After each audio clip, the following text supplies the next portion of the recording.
নমো শিবায়। মানুষ প্রতিনত জীবনে প্রতিটা পদে মানুষ ভুল করে চলে। প্রতিটা পদে মানুষ তাকে শুধরানোর চেষ্টা করে। মানুষই মানুষকে শত্রু হয়ে দাঁড়ায়, আর মানুষই মানুষের কর্মজীবনের বন্ধুত্ব হয়ে দাঁড়ায়। মানব জগতে মানুষের কল্যাণ মানুষই করে ওঠে। জীব জগৎ পশু পাখি তারা নির্বোধ, তাদের কোনো নেই, জ্ঞান নেই। তাই সর্বশ্রেষ্ঠ জ্ঞান হচ্ছে মানুষের কাছে। তাই সর্বশ্রেষ্ঠ পৃথিবীর মধ্যে সর্বশ্রেষ্ঠ জাতি হচ্ছে মানব জাতি। মানবের জাতির কোনো ভেদাভেদ নেই। দুটোই জাতি আছে, একটা নারী আর একটা পুরুষ। এর মধ্যে আর কোনো জাতি নেই, আর কোনো ভেদাভেদ নেই। এর মধ্যে একটাই ধর্ম হচ্ছে মানব ধর্ম। প্রেম, ভক্তি, এটাই হচ্ছে মানবের সব থেকে বড় গুণ। মানুষ এইটাকে নিয়েই সারা জীবন পথে উন্নতির পথে এগিয়ে যেতে পারেন। মানুষ কুকর্ম থেকে বাঁচতে পারেন। মানুষ নিজেকে সেইটাকে তৈরি করতে হয়। অপর কেউ সেটা তৈরি করে দিতে পারে না। সেটাকে নিজেকে বুঝে নিজের মধ্যে দিয়ে নিজেকে গঠন তৈরি করে নিতে হয়। এবং মানুষই পারে সেই জীবনের উন্নতির পথ করে দিতে আর একটা মানুষকে। মানুষই পারে জীবনে সেই পথকে উন্নতির পথে চলিয়ে দিতে আর একটা মানুষকে। মানুষ মানুষ সব থেকে বড় জ্ঞানী, মানুষই সর্বস্ব শক্তিমান, মানুষই হচ্ছে সর্বজ্ঞানের কারণ। আর ঈশ্বর সর্বশক্তিমান মানুষকে বানিয়ে রেখেছেন, কোনো পশু পাখিকে নয়। কারণ পশু পাখির কোনো জ্ঞান নেই, কোনো ভেদাভেদও নেই। তারা জানেনই না তারা কি করছে। তাই মানুষের বুদ্ধি আছে, মানুষের জ্ঞান আছে।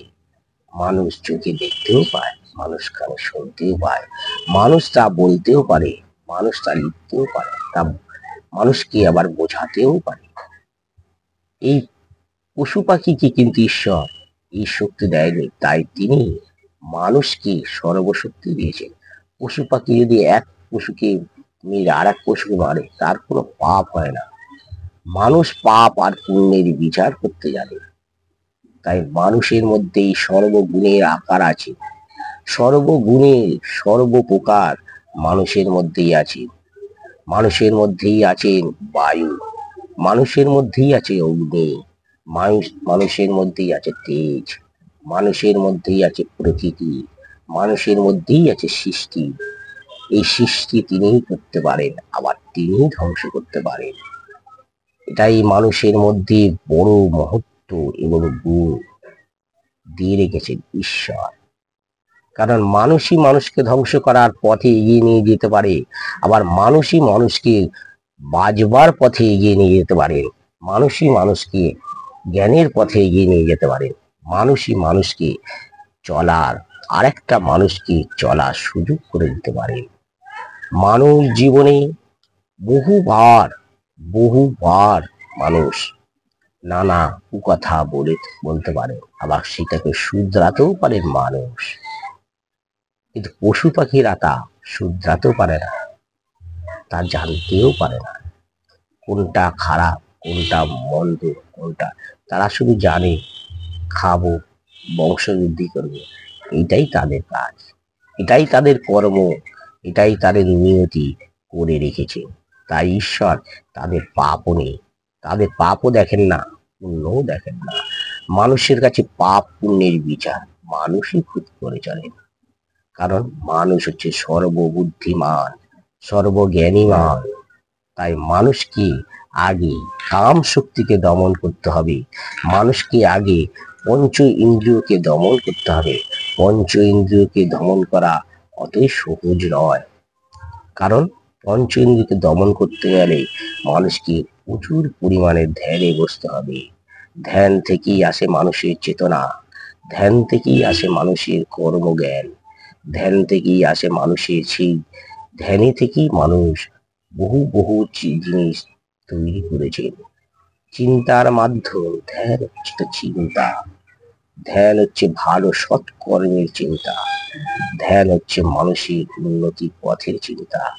ধ্যান আপনি যেরকম পঞ্চ ইন্দ্রিয়ের দ্বারা সৎ কর্মকে দেখবেন এবং কুকর্মকেও দেখবেন, আপনার দিমাগ সেটাকে যদি কুকর্মের দিকে পরিচালিত করে তাহলে আপনি কু হয়ে পড়বেন।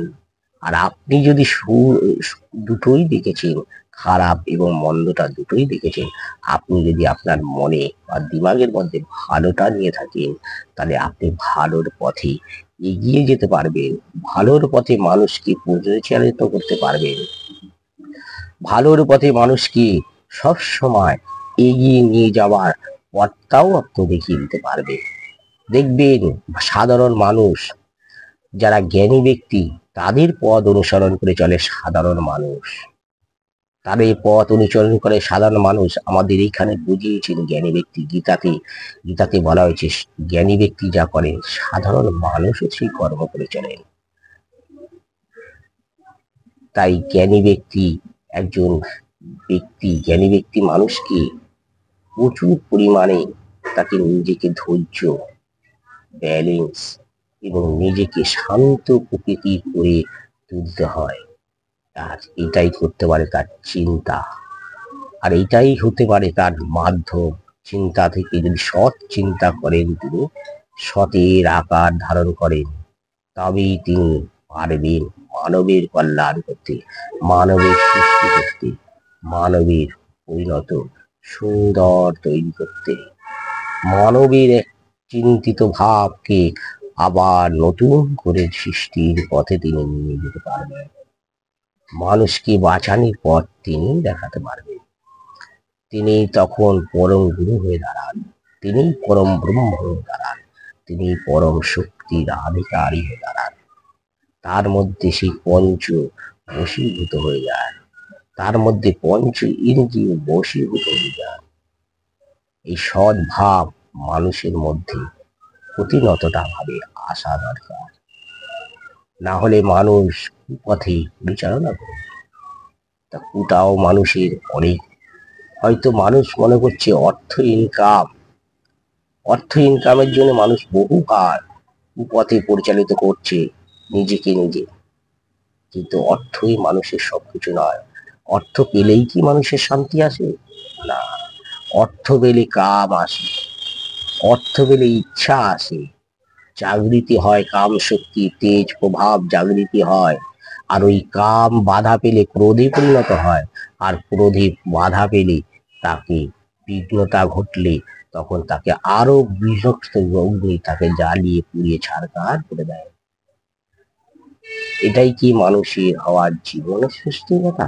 নয়, এটা মানবের কল্যাণ করবার জন্যে মানুষকে, যিনি জ্ঞানী ব্যক্তি তিনি খুব ঠান্ডা মেজাজি হন এবং তিনি মানুষকে মানুষকে বোঝাতে পারে যে এইভাবে মানুষের সৃষ্টি চলাফেরা পরিণত কিভাবে, যে ধ্যানের মাধ্যমে এবং চিন্তার মাধ্যমে আর বসে আনতে হয়, তবেই তো মানবের কল্যাণ করা যায়, তবেই তো তিনি পুরুষ, তিনিই তো প্রকৃতি, তিনি আত্মাধীন, তিনি শক্তি, তিনি মহামায়া, তিনি হন প্রকৃতি সর্বশ্রেষ্ঠ পুরুষ। নমস্কার দর্শক।